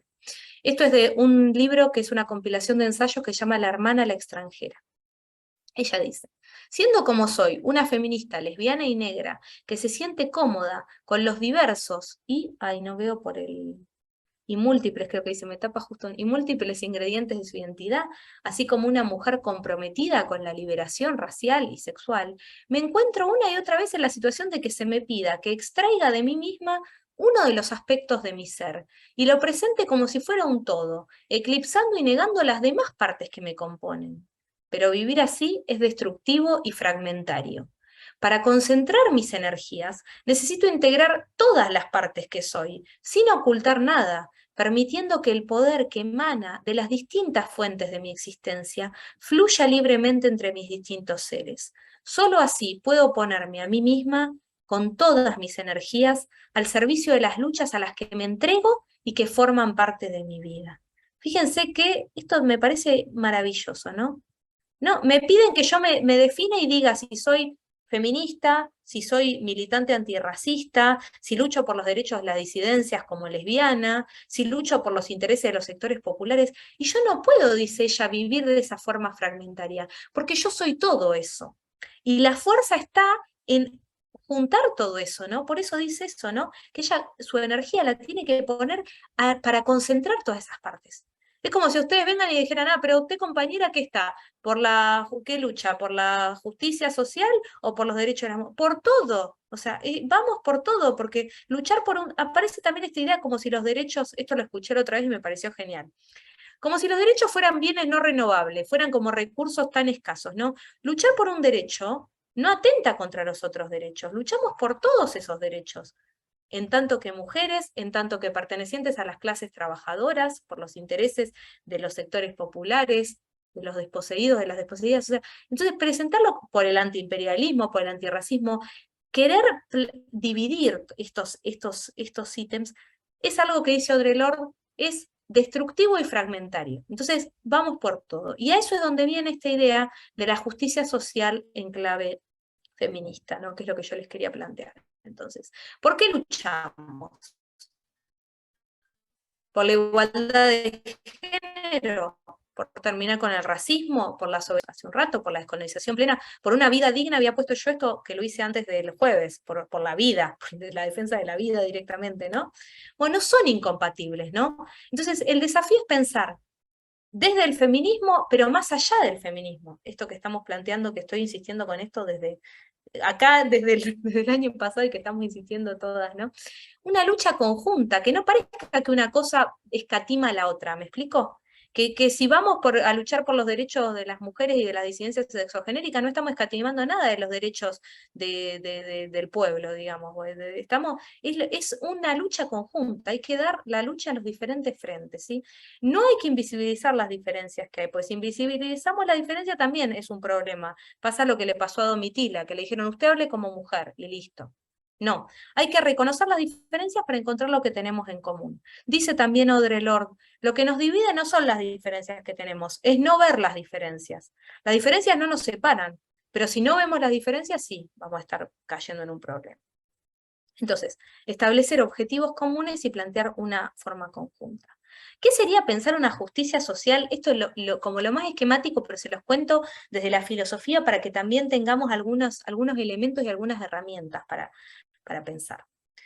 Justicia social, esto les hablo desde el vocabulario, empalmemos nuestro vocabulario militante con el vocabulario de la tradición de la filosofía en Estados Unidos inclusive, les diré que viene de la década del 70, que piensa la justicia social, y le pone también este nombre, ¿no? Justicia social.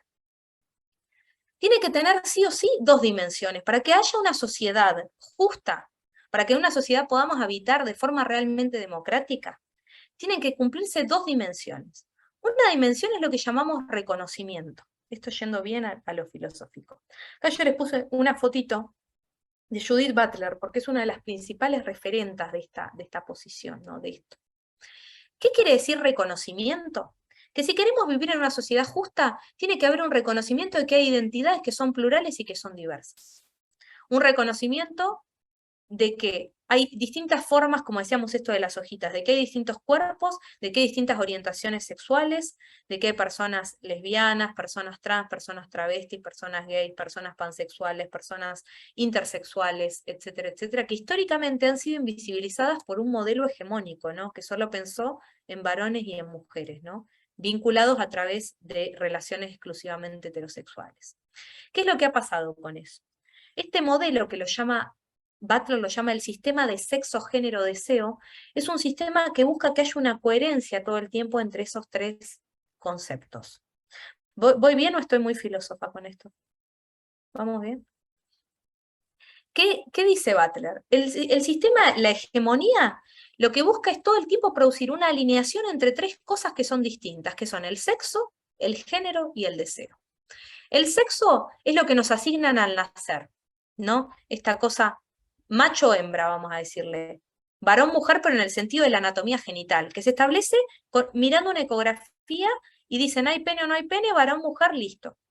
Es mucho más complejo que eso. ¿Por qué? Porque hay un sexo hormonal, hay un sexo de las gónadas, hay un sexo de los cromosomas, como no alcanza solamente con mirar una anatomía genital para definir el sexo, pero la verdad es que es así como se realiza la asignación de sexo, mirando una anatomía genital, pene o vulva y diciendo es varón o es mujer. Eso sería sexo. A eso se lo va a hacer corresponder, sobre la base de esa primera asignación, se va a construir toda una idea de género, que serían los roles. Una idea, por ejemplo, si a mí me hicieron una ecografía a mi mamá, no sé, que le hicieron, y dijeron, tiene vulva. Bueno, entonces a mí me pintaron una habitacioncita rosa, me regalaron una muñeca, me dijeron que yo tenía que hablar bajito, que si estaba callada mejor, que si no opinaba de ciertos temas mejor también, porque eran temas que mejor que las mujeres no opinen, que tenía que estudiar ciertas cosas más que otras, porque no iba a estudiar, qué sé yo, ingeniería mecánica porque eso no correspondía a una mujer, o que tampoco me iba bien si quería, no sé, etcétera, etcétera, lo que sea. Todo esto serían los roles de género. Son los estereotipos y las expectativas que las sociedades construyen en torno a masculinidades y feminidades, expectativas de lo que es ser una mujer y de lo que es ser un varón, pero ya no en cuanto a la anatomía genital, sino a las posiciones que tenemos que ocupar en lo social, ¿sí? Entonces, de una anatomía genital, que sería este sexo, se derivan todo un montón de expectativas, de mandatos, de normativas que serían ese género, y se va a presentar como si hubiera una relación natural entre esas dos cosas, como por si por tener una vulva, realmente una tuviera, como les digo, que no opinar, que callarse la boca, que sentarse y ocupar poco espacio cruzadita de piernas, bueno, que tener hijos sí o sí, porque tampoco se puede elegir, porque una mujer que no es madre no es verdaderamente mujer. Todo eso es como si, dice Butler, se presenta como un orden de causalidad, como si de tener vulva fuera la causa de todo eso otro. Y en realidad no hay ninguna causalidad. Hay una relación que le establece lo social, las expectativas, pero de la anatomía no se espera, no se sigue nada, ¿me explico? O sea, no, yo por tener una anatomía genital no tengo que querer lavar platos o que no querer participar de política. Son todas cuestiones que se presentan como si estuvieran directamente vinculadas, pero no es así.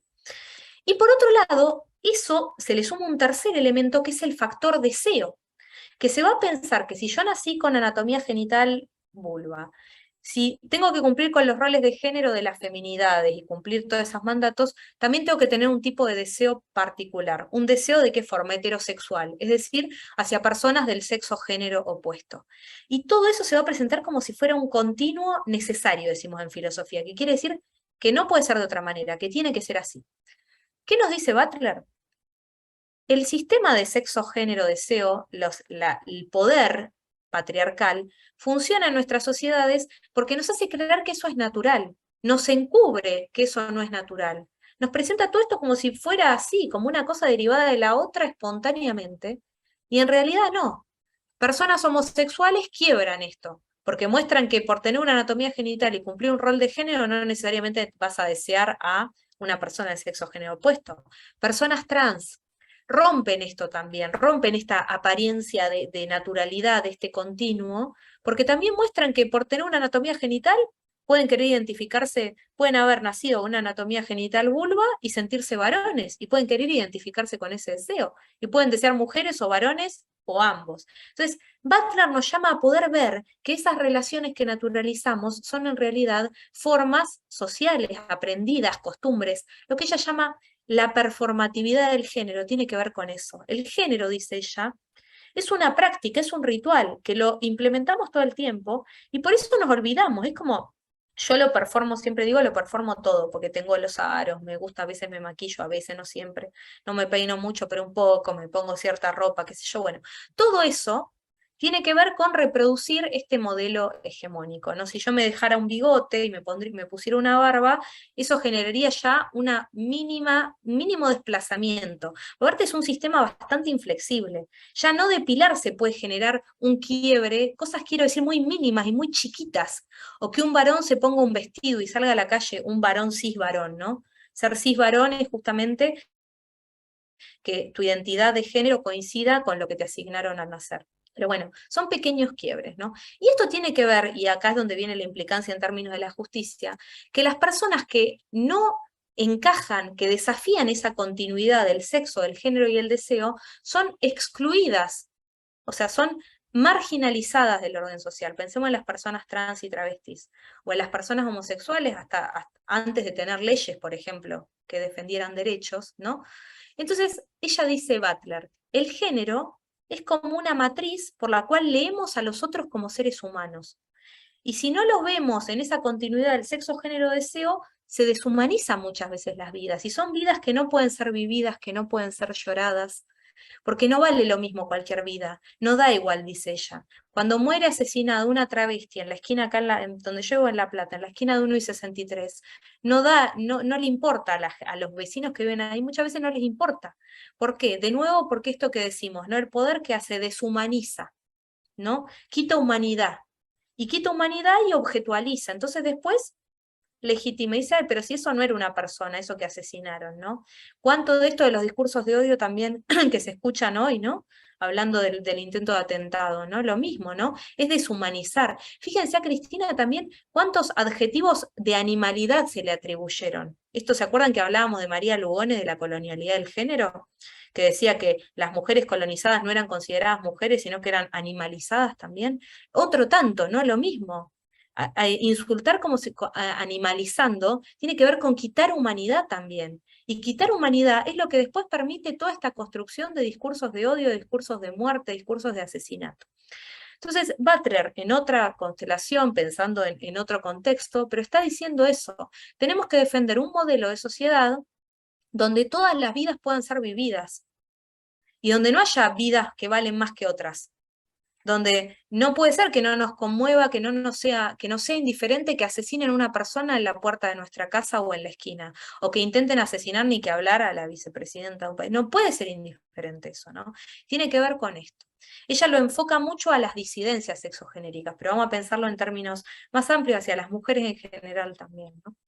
Entonces, ¿de qué forma podemos garantizar que haya justicia social en esta clave, ¿no? Para estos cuerpos? Bueno, en nuestro país son ejemplo de esto las leyes que hemos tenido, la ley de matrimonio igualitario, la ley de identidad de género autopercibida, son necesarias. ¿Para qué?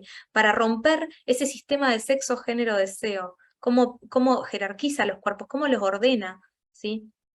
Y cómo hace pensar que ciertas vidas valen más que otras. Eso hay que romper. Pero eso es necesario, pero tenemos que hacer algo más.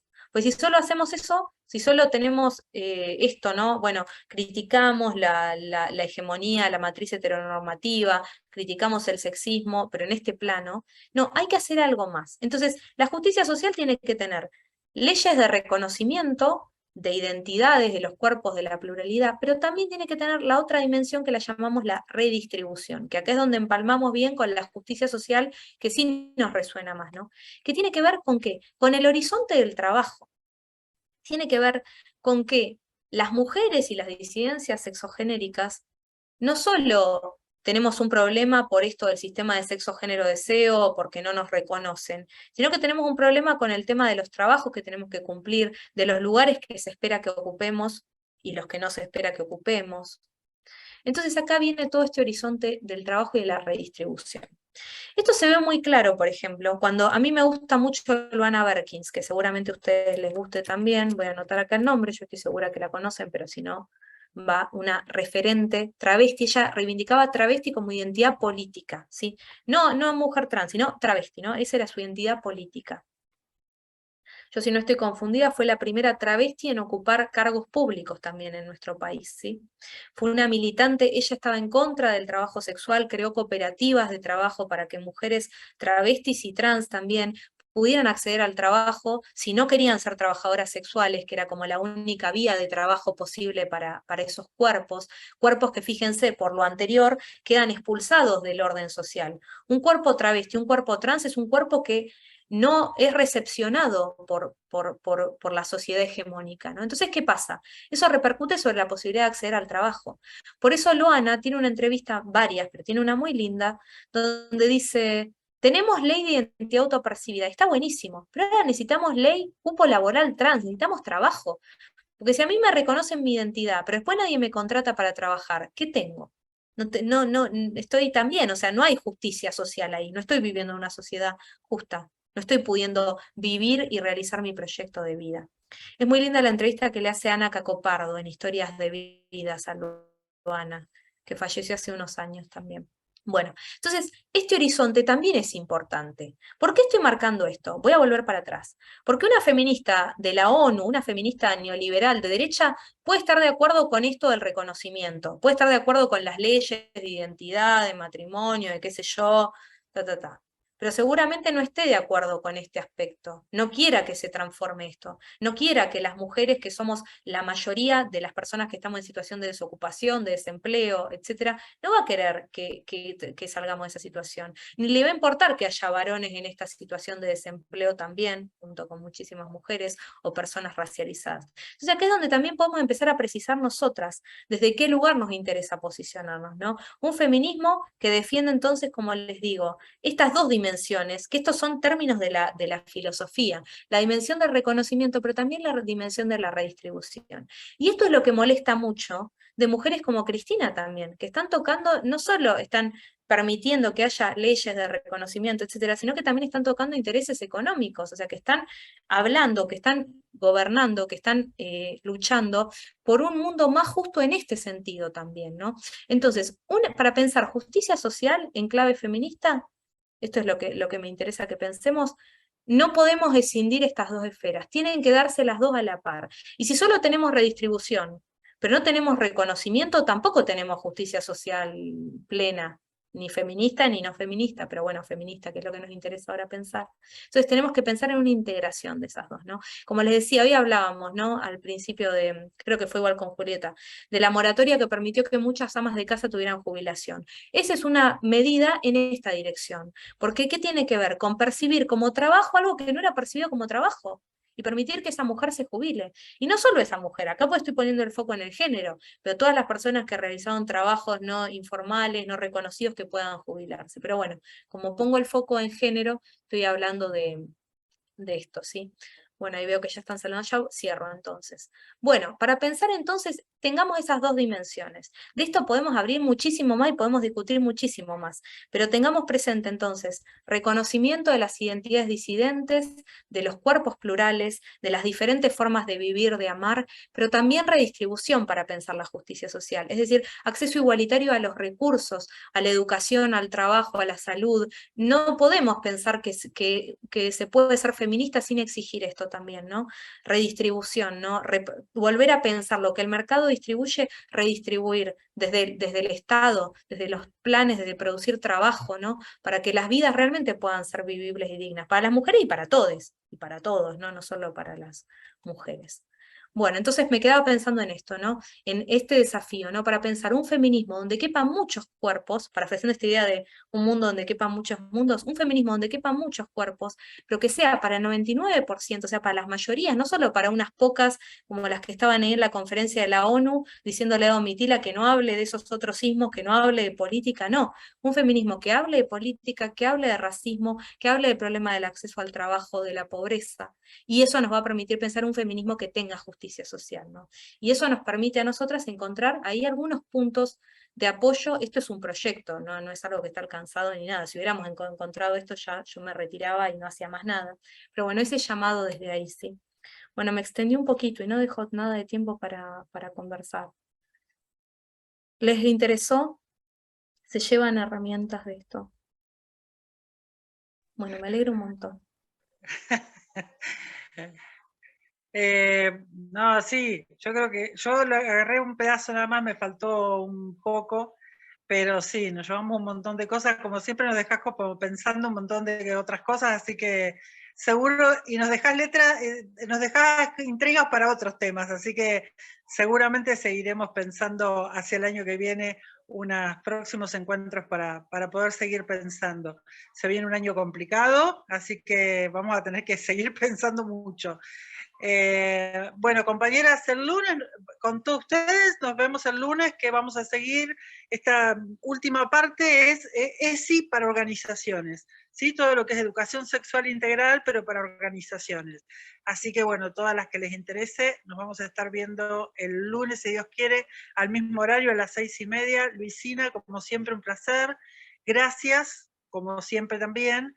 Y bueno, seguramente el año que viene nos estaremos volviendo a ver para volver a repensar algunas temáticas, porque la verdad que, vuelvo a decir, el año que viene es un año que nos requiere pensar muchas cosas. Bueno, compañeras, un abrazo, buen fin de semana y nos vemos el lunes. Abrazo para todas. Muchas gracias.